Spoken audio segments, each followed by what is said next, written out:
राष्ट्रवादी काँग्रेस पक्षाचे ज्येष्ठ नेते छगन भुजबळ आज विधिमंडळ अधिवेशन सोडून निघून गेल्याचं आपल्याला पाहायला मिळालं। या सगळ्या विषयासंदर्भात बोलण्यासाठी प्रवक्ते अमोल मिटकरी आपल्यासोबत आहेत। नेमकं भुजबळ का गेलेले आहेत, त्यांची नाराजी आहे का, हे त्यांच्याकडूनच आपण जाणून घेणार आहोत। ज्या पद्धतीनं छगन भुजबळांना डावलण्यात आले, त्यानंतर राज्यभरामध्ये अनेक ठिकाणी आंदोलनं होत आहेत। छगन भुजबळ स्वतः नाराज आहेत, त्यांना ती नाराजी देखील बोलून दाखवली। असं आहे, ह्या नाराजीच्या बातम्या आणि ह्या चर्चा केवळ कपोलकल्पित आहेत, याला कुठलाही आधार नाही।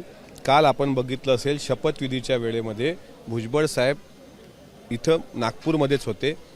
काही ते हॉटेलच्या बाहेर आले नसतील, ते कारण वेगळं होतं, पण जर त्यांना रागावून आणि चिडून जायचं असतं तर जसे तानाजी सावंत काल हॉटेलमधून निघून गेले तसे तेही गेले असते। आज सकाळी कामकाजामध्ये ते सहभागी झाले। ते पक्षाचे प्रदेशाध्यक्ष राहिलेले आहेत, ते पक्षाचे वरिष्ठ नेते आहेत। पक्षाच्या अडचणीच्या काळात ते अजितदादांच्या खांद्याला खांदा लावून खंबीरपणे राहिले। त्यामुळं त्यांच्यावर काय अन्याय झालाय का, ते चिडून गेलेत का, ह्या फक्त कपोलकल्पित कथा आहेत। उद्या नाशिकमध्ये ठराविक कार्यक्रम असल्यामुळे आज त्यांना जावं लागलं अशी माझी माहिती आहे। पण आदरणीय प्रफुल्ल पटेल साहेब असतील, आदरणीय तटकरे साहेब असतील, आदरणीय अजितदादा असतील, या तिघांचाही भुजबळ साहेबांसोबत उत्तम समन्वय आहे।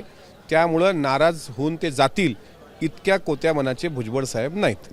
त्यांच्या जवळच्या सर्व कार्यकर्त्यांचं हेच म्हणणं आहे, ज्यावेळेस अजित पवार अडचणीत होते त्यावेळेस स्वतःची ढाल करून छगन भुजबळ रणांगणात उतरले होते। संपूर्ण ओबीसी समाज ज्यावेळेस नाराज होता, ओबीसी समाजाचा आवाज कोणी होत नव्हता, त्यावेळेस छगन भुजबळांना एक प्रामुख्यानं भूमिका घेतली होती। आणि अशा ज्यावेळेस त्यांना द्यायची वेळ आली त्यावेळेस मात्र त्यांना डावललं। कुठंतरी OBC angle, Maratha OBC angle त्याला जोडला जातोय। अजिबात तसं नाही। मग आता संजय बनसोडे यांनी शपथविधी घेतला नाही, मग उद्या काही एससी समाजाच्या लोकांनी म्हणावं का की आम्हाला डावललंय? भुजबळ साहेबांच्या कार्यकर्तृत्वाबद्दल तीळ मात्रही आमच्या कोणाच्याही मनात शंका नाही। मी अगोदर सांगितलं की पक्षाची ती ढाल आहेत, त्यांचा शिवशाहू फुले आंबेडकरी पुरोगामी विचार त्यांनी कधीही बाजूला ठेवला नाही आणि पक्षासाठी डिफेन्स करणारा नेता, अगदी अमोल मिटकरीच्या विरुद्ध महाराष्ट्रभर रान पेटलं असताना खंबीरपणे उभा राहणारा नेता। त्यामुळं कार्यकर्त्यांच्या ज्या भावना असतात ते साहजिक असतं की आपला नेता इतक्या वर्षांपासून महाराष्ट्राच्या सत्ता समीकरणामध्ये आहे, काल ते शपथ घेताना कुठं दिसले नाहीत, अशी नाराजी होणं साहजिक आहे। काल आता अनिल पाटलांनी शपथ घेतली नाही, संजय बनसोडेंची आमच्या शपथ झाली नाही, भुजबळ साहेबांची शपथ नव्हती। आम्हालाही ते वाटलं की बाबा भुजबळ साहेब, दिलीप वळसे पाटील साहेब आणि भुजबळ साहेब तर बरोबरीचीच आहेत, इतक्या वर्षापासून संसदीय राजकारणामध्ये ते आहेत, महाराष्ट्राच्या राजकारणामध्ये ह्या गोष्टी वाटणं साहजिक आहे। कार्यकर्त्यांच्या भावनेचा आदरच आहे, त्यांच्या भावना अगदी शिरसावंद्य आहेत। पण मी तुम्हाला नक्की सांगतो की मोठी जबाबदारी आदरणीय भुजबळ साहेबांना नक्कीच राष्ट्रवादी काँग्रेस पक्षाची असेल, यात काही दुमत असण्याचं कारण नाही।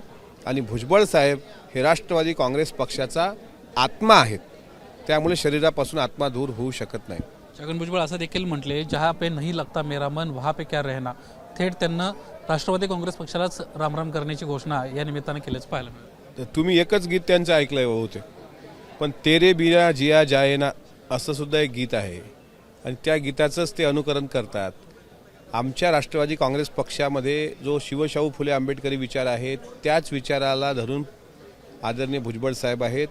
त्यामुळे त्यांनी काही गीतावर असं काही लिहिलं असेल तर ते मिश्किलपणे असेल ना, त्याला मिश्किल अर्थ अंगाने घ्या, त्याचा शब्दशः अर्थ कधी घेत नसतात। आणि ज्या अमोल मिटकरींच्या मागं छगन भुजबळ उभे राहिले होते, तुम्ही आता उल्लेख देखील केला, त्या अमोल मिटकरींना वाटत नाही का की छगन भुजबळांना संधी द्यायला हवी होती, त्यांच्यावर अन्याय झाला? नक्कीच वाटतं अन्याय झाला। अन्याय झाला हे मी म्हणूच शकत नाही। अन्याय कधी होतो की एकदम तुम्हाला पक्षाने बडतर्फ केलं असेल, पक्षाने तुम्हाला बाजूलाच केलं असेल, असं नाही। आजही बाजूलाच केलं नाही। भुजबळ साहेबांना विश्वासात घेतल्याशिवाय कुठलेच निर्णय होत नाहीत पक्षामध्ये। भुजबळ साहेब पार्लमेंटरी बोर्डचे सर्वात सिनियर सदस्य आहेत, अन्याय होण्याचा दूर प्रश्न नाही। शेवटी वयाने सर्वात मोठे ते आहेत। आदरणीय दादा असतील, प्रफुल्लभाई असतील, भुजबळ तटकरे साहेब असतील, सर्व त्यांना विश्वासात घेतल्याशिवाय कुठला निर्णय घेत नाहीत। त्याच्यामुळे त्यांच्यावर अन्याय ते अजितदादा आणि राष्ट्रवादी काँग्रेस पक्ष करेल हे म्हणणंच मला असं वाटतं हास्यास्पद आहे। धन्यवाद आमच्याशी बातचीत केल्याबद्दल। एकंदरीतच राष्ट्रवादी काँग्रेस पक्षाचा आत्मा म्हणजे छगन भुजबळ आहेत आणि आत्मा कधी शरीरापासून वेगळा होत नसतो, त्यामुळे छगन भुजबळ राष्ट्रवादी काँग्रेस पक्षापासून वेगळे होऊ शकत नाहीत, अशा पद्धतीची प्रतिक्रिया अमोल मिटकरने दिली आहे। कॅमेरामन अनिल सनगरेसह निलेश बुधावले, एबीपी माझा, नागपूर। एबीपी माझा, उघडा डोळे बघा नीट।